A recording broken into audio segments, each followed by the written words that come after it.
Hi Dr. Fleck, this is my submission for our first video discussion together on chapters 2 and 3 and the country focus on China and their property rights. With this discussion, you asked us to go over a few questions, so let's get started. The first question is, what prompted the new property law in China? Describe the changes in China's economic model. So our book tells us that the new property law in China was a much-needed response to how their economy has changed as they are transitioning from a centrally planned or command economy to a more market-based economy. Specifically, our book notes that 2/3 of economic activity will be in the hands of private enterprises with this new system. The property law in China grants rural and urban landholders far more secure property rights. Specifically, this law gives them the right to automatic renewal of their property after the expiration of the terms. It also requires that they are fairly compensated if the land is required for other purposes. Lastly, it gives them the same legal protection for their property that the state has. In terms of their economy and how it's transitioned, we know from our book that a command economy is one where the goods and services and the decisions about these goods and services that a country are producing is determined by the government. This means that the quantity in which they are produced and the price at which they are sold are both determined by the government. In recent years, they have shifted towards a market-based economy, which we know is when goods and services that a country is producing and the quantity in which they're produced is determined by supply and demand. So the second question we were asked to answer for this video discussion was, why did it take so long to actually develop the law?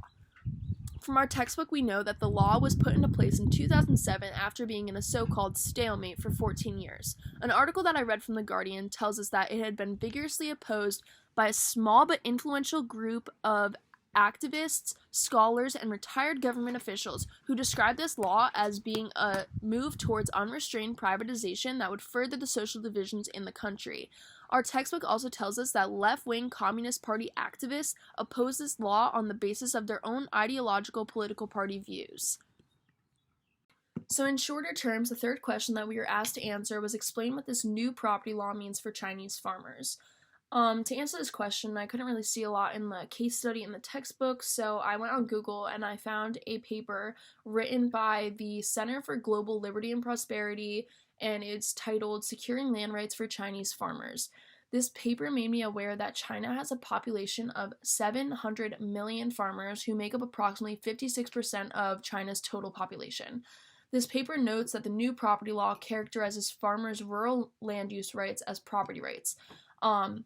This step actually helped provide greater protection for small farmers' land rights. However, they still lack secure and marketable land rights that would allow them to make long-term investments in land, decisively improve their productivity, and accumulate wealth.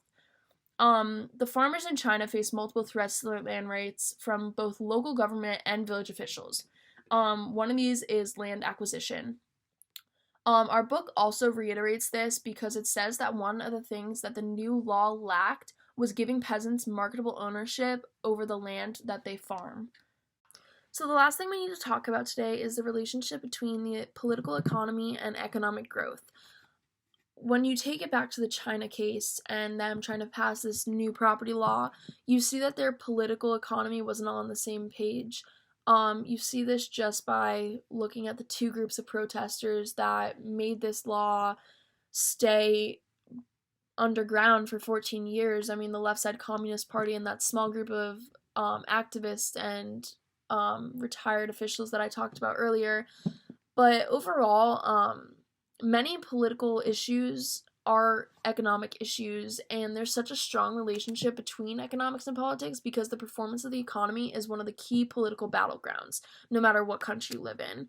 A good political economy promotes the growth of the economy itself. And China, that's where they went wrong. Theirs inhibited it for 14 years, and a country's economical progress depends on the passing of economic policies. And these policies need political backing or they will not be implemented into society. The political economy of a country needs to be on the same page or many economic policies will not be passed, which will inevitably inhibit economic progress.